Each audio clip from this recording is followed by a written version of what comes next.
Assalamualaikum warahmatullahi wabarakatuh. Halo teman-teman, kembali lagi di podcast Lentera Islami Masa Kini Menyinari Hati Gen Z. Nah teman-teman, perkenalkan saya Latifa. Di sini saya sebagai host. Pada kesempatan kali ini kita akan membahas tema yang sangat dekat dengan kehidupan kita, yaitu berbakti kepada kedua orang tua. Nah, mengapa sih tema ini sangat penting? Nah, karena sebagai pelajar maupun mahasiswa, kita itu sering sibuk dengan tugas dan juga aktivitas masing-masing, sehingga tanpa sadar lupa meluangkan waktu untuk orang tua. Nah, untuk membahasnya, di sini kita sudah kedatangan dua narasumber kita yang sangat cantik dan juga imut ini ya. Halo, sapa-sapa sahabat Cihuy. Nah, baik, kita akan mulai dari pengertian berbakti kepada kedua orang tua. Nah, Mbak Ulfia, apa sih yang dimaksud dengan berbakti kepada kedua orang tua? Bisa dijelaskan? Oke teman-teman semuanya, berbakti kepada orang tua atau yang biasa kita dengar dengan birrul walidain itu maksudnya kita harus menyayangi, menghormati, taat, takdim kepada orang tua kita. Ketika kita disuruh atau kita dimintai tolong oleh kedua orang tua kita, ya kita harus mau selama itu tidak melenceng atau tidak bertolak belakang dengan syariat Islam. Seperti itu Mbak. Ayo Mbak Lulu, apakah ada dalil yang mendukung dari pengertiannya yang tadi? Nah, ada nih dalil dari Al-Quran, yaitu surat Al-Isra ayat 23 yang bunyinya wa qadha rabbuka alla ta'budu illa iyyah wa bil walidaini ihsana, yang artinya dan Tuhanmu telah memerintahkan agar kamu jangan menyembah selain Dia dan hendaklah berbuat baik kepada orang tua kita. Nah, dalam ayat ini sudah jelas bahwa kita berbakti kepada orang tua itu sangat penting ya.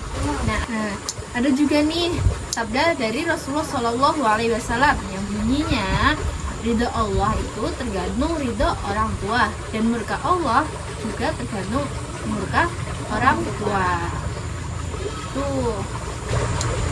Nah, jadi teman-teman di sini tuh jelas kita harus menyayangi kedua orang tua kita dalam wujud kita sayang dan patuh terhadap kedua orang tua. Lalu apakah ada nilai utama yang bisa kita ambil tuh dari materi ini? Tentu ada ya, nilai-nilai yang bisa kita ambil dari dalil atau pengertian yang sudah saya sampaikan tadi. Yang pertama tentunya rasa hormat, yang kedua rasa kasih sayang, dan yang terakhir adalah rasa syukur. Kita harus selalu menghormati dan menyayangi kedua orang tua kita, dan kita harus bersyukur karena kita memiliki mereka. Mereka tidak pernah diberi kesempatan untuk memilih punya anak siapa, dan kita tidak diberi kesempatan untuk memilih orang tua mana yang akan menjadi orang tua kita. Orang tua kita itu udah yang paling terbaik untuk kita, jadi kita harus bersyukur memiliki mereka. Selagi masih ada, maka kalian harus menghormati sebaik mungkin. Nah, kalau dari saya nih, berbakti pada orang tua itu bukan kayak sekedar kita memberikan uang kepada mereka, tapi juga kita itu harus seperti kita berbaktinya ya seperti kita membantu orang tua kita dan berkata sopan, juga mendengarkan nasihat dari mereka. Kita dinasihati, kita harus mendengarkan, tidak boleh kayak apa ya, menjawabi gitu loh. Kita harus mendengarkan dengan baik, dan juga kalau kita pas di rumah kita membantu pekerjaan rumah. Nah, setelah kita kan seperti yang di sini nih, kita lagi jauh dari mereka, kita harus tetap mendoakan mereka gitu. Nah, sebagai mahasiswa, apa ada contoh nyata berbakti kepada kedua orang tua nih? Tentunya untuk penerapan sehari-hari kita sebagai pelajar atau kita sebagai mahasiswa yang saat ini ya teman-teman. Jadi kita itu harus berpamitan mungkin ketika kita mau berangkat kuliah atau mau kita berangkat sekolah atau bahkan kita berangkat ngaji atau ke TPQ, kita juga harus berpamitan. Itu sebagai bentuk atau wujud kita berbakti kepada orang tua, seperti itu. Nah, kalau dari saya nih, seperti kita yang jauh dari orang tua, seperti kita yang sedang di pondok, sedang di asrama atau di boarding school, kita itu ya harus mengabari orang tua kita dengan rutin agar orang tua kita itu tahu kabar dari kita, agar dia tidak khawatir dengan kita. Nah, serta menggunakan, kalau kita dikirimi uang untuk jajan, kita harus menggunakan uang itu dengan baik agar kita tidak membebani yang di rumah juga. Tuh. Oke, teman-teman, kali ini kita akan masuk pada segmen diskusi ya. Nah, ini ada pertanyaan nih, Mbak. Bagaimana sih jika ada mahasiswa yang jarang memberi kabar kepada orang tuanya karena sibuk kuliah? Bahkan mahasiswa itu sering mengabaikan telepon dari mereka, itu bagaimana, Mbak, pendapatnya? Oke, kalau menurut saya pribadi nih ya teman-teman, ketika kita mengabaikan telepon atau kita lupa bahkan mengabarin orang tua di rumah, itu sangat salah dan tidak dibenarkan dalam Islam. Karena apa? Karena orang tua menelpon kita itu sebagai wujud mereka peduli kepada kita, sebagai wujud mereka sayang kepada kita. Jadi ketika kita mengabaikan mereka, mereka pasti akan sakit hati, pasti mereka kecewa, khawatir. Kalau mereka khawatir, tentunya di rumah itu mereka akan tidak tenang kan, anakku di mana, anakku lagi ngapain ya, dia sehat nggak ya gitu. Jadi sebisa mungkin selagi orang tua kita masih ada, ayolah beri perhatian lebih kepada mereka, karena seperti yang udah kita dengar selama ini ya, bahwa surga itu berada di mana, Mbak?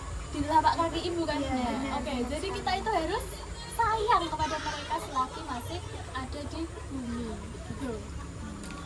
Nah, kalau dari saya nih, kalau kita sedang sibuk mengerjakan sesuatu, entah itu pekerjaan yang kerja, tugas gitu, kita meluangkan waktu untuk menelpon balik ketika kita kan tadi tidak bisa ditelepon nih, kita kadang sedang sibuk. Nah, kita kalau sudah mempunyai waktu luang, kita meluangkan waktu untuk memberi kabar agar orang tua tidak terlalu khawatir di rumah. Dan itu juga kita harus mendoakan juga nih kedua orang tua kita dari sini. Nah, itu adalah seperti itu ya, kita itu adalah bentuk berbakti kita kepada orang tua. Dan Mbak, ini ada satu pertanyaan lagi. Katanya tadi kan kita sebagai mahasiswa itu kan kalau bisa ya meluangkan waktu untuk mengabari orang rumah, mengabari kedua orang tua ya.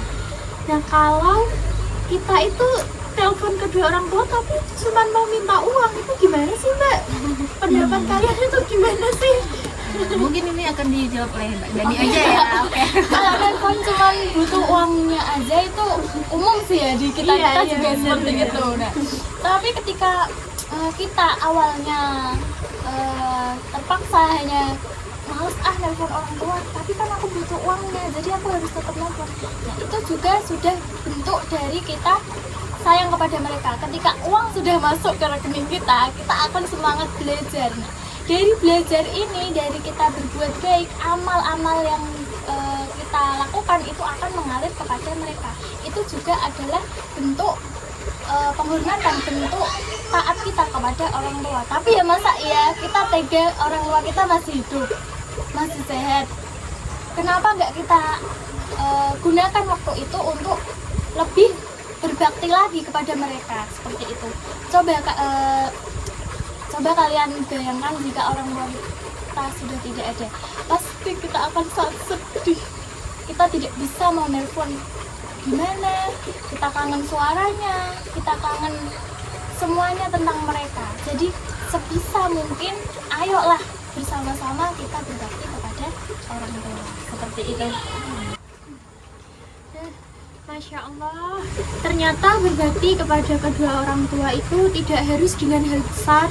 Sikap sederhana seperti menghormati, membantu, telepon, mendoakan mendoakan mereka itu sudah menjadi bentuk bakti yang sangat dianjurkan dalam Islam. Nah, terima kasih pada Mbak Ulfia dan Mbak Lulu atas penjelasannya. Semoga podcast kali ini bermanfaat dan bisa membuat kita semakin semangat membahagiakan kedua orang tua kita. Oke, siap.